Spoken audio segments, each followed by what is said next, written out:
आज पहली बार देव को तंज की कही हुई बात अच्छी लगी।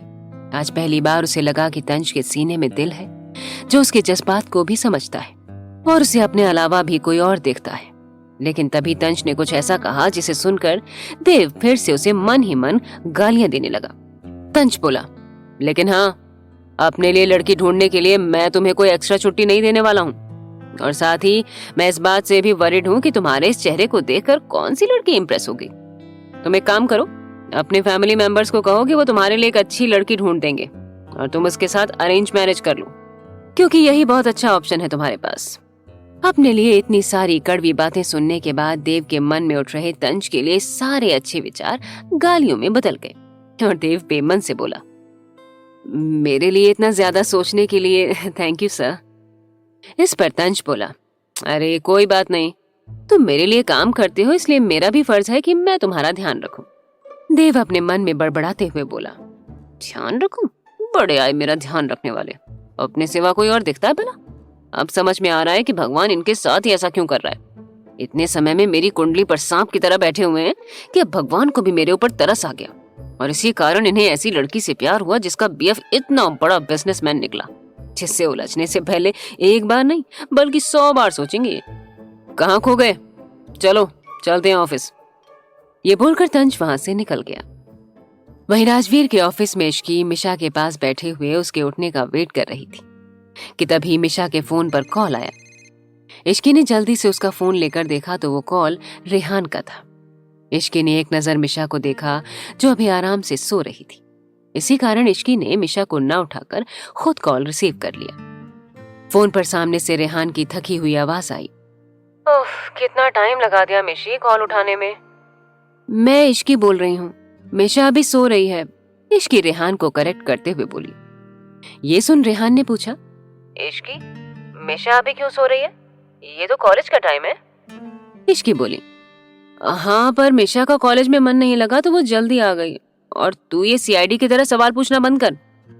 रेहान बेमन से बोला, व्हाटएवर, मिशा उठे तो उसे बता देना कि मैं पहुंच गया हूँ और अभी सो रहा हूँ, तो शायद कॉल रिसीव न करूं। इश्की ने पूछा, क्यों? ऐसी कौन सी कुंभकर्ण जैसी नींद है जो फोन कॉल से नहीं खुलेगी?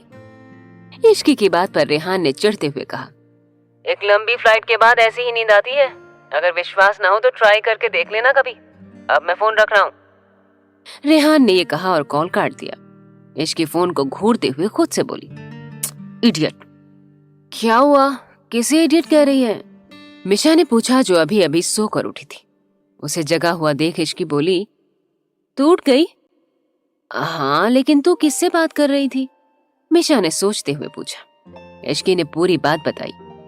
रेहान ने तुझे कॉल किया था, तू सो रही थी इसलिए मैंने उठा लिया। वो बोल रहा था कि वो पहुंच गया है और अब वो सोने जा रहा है इसलिए कॉल रिसीव नहीं कर पाएगा। अच्छा, मिशा ने बस इतना ही कहा। तभी इश्की मिशा का हाथ पकड़कर बोली, मिशा, राजवीर को एक क्लू मिला है और वो वहीं गए हैं। अब सब ठीक हो जाएगा, तुझे ज्यादा चिंता करने की कोई जरूरत नहीं है। अब घर चलते हैं। ये सुनकर मिशा इश्की को देखते हुए बोली, जिंदगी में ऐसे ही क्यों होता है? किसी को क्या मिल जाएगा ये सब करके? हाँ, जानती हूँ वो लोग गलत हैं और गलत को बहुत जल्द ही सजा भी मिल जाएगी। तो इतनी चिंता मत कर, तेरी कोई गलती नहीं थी और ना ही है। अब बस एक बार वो सभी राजवीर के हाथ लग जाएं, राजवीर उन्हें नहीं छोड़ने वाले हैं। इश्की मिशा को समझाते हुए बोली। उसके बाद इश्की और मिशा दोनों ही राजवीर के ऑफिस से बाहर निकल गईं और घर जाने से पहले इश्की ने मिशा को कुछ शॉपिंग करने के लिए कहा। इसके बाद दोनों शॉपिंग मॉल गए, लेकिन इश्की को पता नहीं क्या हुआ कि वो कार से बाहर ही नहीं निकली, जिसे देख मिशा ने पूछा, अब क्या हुआ? तुझे ही तो आना था ना यहाँ। इश्की मिशा को बोली, मैं भूल गई कि मेरा पैर सूज गया है और राजवीर ने मुझे सीधे घर जाने को कहा है, वरना वो 1 वीक और मुझे घर में बंद कर देंगे। मिशा बोली, तुझे ये सब पहले याद क्यों नहीं आता है? तेरी वजह से मैं भी यहाँ पर आई हूँ, नहीं तो मेरा भी बिल्कुल मन नहीं था। इश्की उदासी से बोली, सॉरी यार, चल वापस चलते हैं। दोनों ने जैसे ही वापस जाने के लिए ड्राइवर को कहा तभी मिशा की नजर एक राखी स्टॉल पर गई, जिसे देख मिशा बोली, इश्की, 2 दिन बाद राखी है। इन सब में मैं तो ये भूल ही गई थी, चल राखी खरीदते हैं। ये बोल मिशा इश्की को लेकर उस स्टॉल के पास गई और तरह तरह की राखियां देखने लगी। लेकिन ये सब देख इश्की की आंखों में खालीपन सा आने लगा, क्योंकि उसका तो कोई परिवार था ही नहीं। वो तो अनाथ थी, इसलिए उसका कोई भाई भी नहीं था। पहले भी जब वो अनाथ आश्रम में रहती थी, सभी बच्चे वहां पर लड़कों को राखी बांधते थे, लेकिन इश्की से कोई राखी नहीं बंधवाता था, जिससे इश्की हर राखी पर बहुत रोती थी। पर धीरे धीरे उसे इसकी आदत हो गई थी और उसने इन सब के बिना जीना सीख लिया था। इश्की ने खुद को समय के साथ स्ट्रांग और मैच्योर कर लिया था, लेकिन आज फिर से वो यादें इश्की के जहन में आ गईं, जब वो बच्ची एक परिवार के लिए तड़प जाती थी। मिशा ने कुछ राखी खरीदी और फिर इश्की के साथ घर के लिए निकल गई। इश्की और मिशा घर जाकर मिशा के रूम में बैठ गए। इश्की को अब भी अजीब लग रहा था। इश्की बस राजवीर के कॉल का वेट कर रही थी, जिससे उसे पता चल सके कि क्या हुआ है। वहीं राजवीर ने अपनी कार को एक फार्म हाउस के बाहर रोक दिया। ये फार्म हाउस शहर से थोड़ी दूर था, जिसके चारों तरफ बड़े बड़े पेड़ लगे हुए थे। उसी के बीचों बीच राजवीर का ये फार्म हाउस था। राजवीर अपनी कार से बाहर निकलकर सीधे अंदर आ गया। अंदर आते ही उसने हॉल में देखा कि वहां पर पहले से ही समर, मेहर और रॉकी हैं। साथ ही वहीं जमीन पर एक लड़का अधमरी हालत में पड़ा हुआ था। उसे देखकर राजवीर समझ गया कि ये उन लड़कों में से ही एक है जो उस वक्त राजवीर के हाथ से बच गया था, क्योंकि वो बहुत पहले ही इस जगह से निकल गया था। राजवीर हॉल के एक सोफे पर बैठते हुए बोला, क्या ये वही है? रॉकी ने बोला, जी बॉस, ये उन लड़कों में से है। इसने हमें बताया कि उस दिन कुछ पिक्स लेकर ये वहां से निकल गया था, उसके बाद का इसे भी नहीं पता।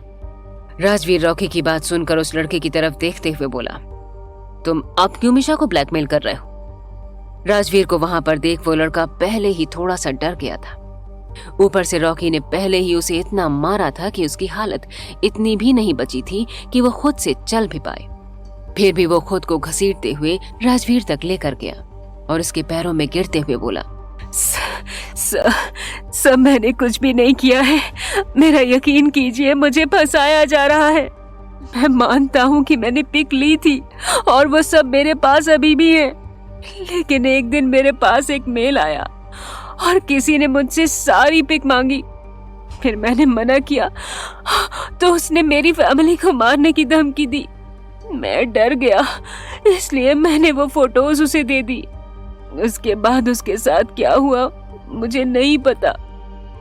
राजवीर जब अंदर आया था, उस लड़के को देखकर ही समझ गया था कि ये वो नहीं है जो ये सब कर रहा है। इसके पीछे तो कोई और ही है। अब उस लड़के के बोलने से भी उसको सब पता चल चुका था। राजवीर उस लड़के को देखकर बोला, वो मेल आईडी दो। जी सर। ये बोल उस लड़के ने एक फोन पर अपनी आईडी ओपन करके सबको वो ईमेल आईडी दे दी। तभी राजवीर बोला, समर, इसका आईपी एड्रेस पता लगवाओ। यह सुनकर समर ने अपनी आईटी टीम को इस काम पर लगा दिया। करीब 10 मिनट बाद समर को उस आईडी का लोकेशन पता चल गया। वो लोकेशन किसी फ्लैट का था। इसके साथ ही जब समर ने वहां पर बॉडीगार्ड को भेजा तो उसे पता चला कि वो जिसकी आईडी थी वो हैक हो गई थी 2 दिन के लिए।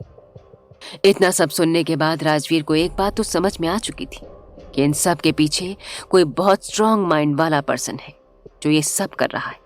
साथ ही उसे ये भी पता है कि वो किसी कॉलेज गोइंग मामूली लड़की को नहीं, बल्कि राजवीर सिंघानिया की बहन को ब्लैकमेल कर रहा है, क्योंकि उसकी सारी प्लानिंग राजवीर के अकॉर्डिंग थी। राजवीर कुछ देर फार्म हाउस के गार्डन में आया और शांति से सारी चीजों के बारे में सोचने लगा। राजवीर ने सोचा कि कैसे कुछ दिन से सब कुछ गलत हो रहा है। तभी जैसे राजवीर को कुछ समझ आ गया। उसने खुद से ही सोचा कि उसने कभी इस बात पर गौर क्यों नहीं किया। राजवीर फार्म हाउस से निकलकर सीधे अपने घर चला गया। राजवीर को जाते देख मेहर और समर उसे देखते हुए सोचने लगे, अचानक ही राजवीर को क्या हुआ जो बिना कुछ बोले ही चला गया है। तभी रॉकी उनके पास आते हुए बोला, लगता है बॉस को किसी पर शक हो चुका है।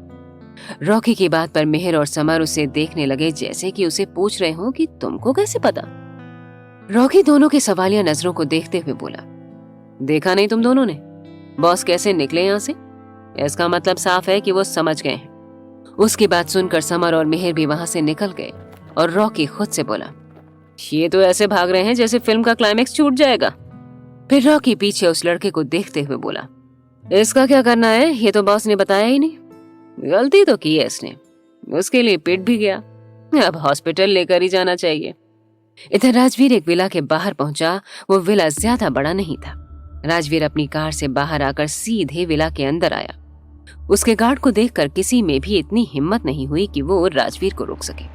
राजवीर सीधा विला के अंदर जाते हुए बोला, मुझे लगा था कि पिछली बार जो हुआ है उससे आप सबक लेकर दोबारा कोई गलत हरकत नहीं करेंगी, लेकिन आप तो उससे भी ज्यादा गिर गईं। राजवीर ये सारी बातें एक औरत के सामने आकर बोला। जैसे ही उस औरत ने राजवीर की सारी बातें सुनी, उसके पैरों तले जैसे जमीन ही निकल गई हो। उसे नहीं लगा था कि राजवीर को इतनी जल्दी उसके बारे में पता चल जाएगा। उस औरत ने तो सारा प्लान परफेक्ट बनाया था। तभी राजवीर के पीछे आ रहे समर और मेहर भी अंदर आ गए। मेहर ने अंदर आते हुए सामने देखा और शॉक्ड हो गया। उसे लगा नहीं था कि ये औरत करेगी। ये सब देख मेहर के मुंह से एक शब्द निकला, बुआ जी। मेहर अपने सामने अपनी बुआ तारा जी को देखकर शॉक्ड हो गया था। उसे नहीं लगा था कि ये सब उन्होंने किया है। वो क्यों अपने ही परिवार के बच्चे के साथ ऐसा करेंगी। तभी राजवीर बोला, आपको क्या लगा था आप सब इतना कर लेंगी और मुझे पता भी नहीं चलेगा? सारा प्लान तो अच्छा था आपका, लेकिन एक गलती कर दी आपने, और ये कि मोहरे थोड़े कमजोर चुन लिए जो अपना दांव ठीक तरीके से नहीं खेल पाए। तारा जी अनजान बनते हुए बोली, तुम ये क्या बोले जा रहे हो राजवीर? और ये सब क्या है? इतने बॉडीगार्ड लेकर आए हो मेरे घर में? पर राजवीर इस नाटक को अच्छे से समझ रहा था। तभी राजवीर ने आगे आकर सोफे पर बैठे हुए एक गार्ड को कुछ इशारा किया। राजवीर का इशारा मिलते ही उस गार्ड ने एक वीडियो प्ले किया। उस वीडियो को देखकर तारा जी के होश ही उड़ गए और चिल्लाते हुए राजवीर से बोली, राजवीर, मेरे बेटे को छोड़ दो, इसने तुम्हारा क्या बिगाड़ा है?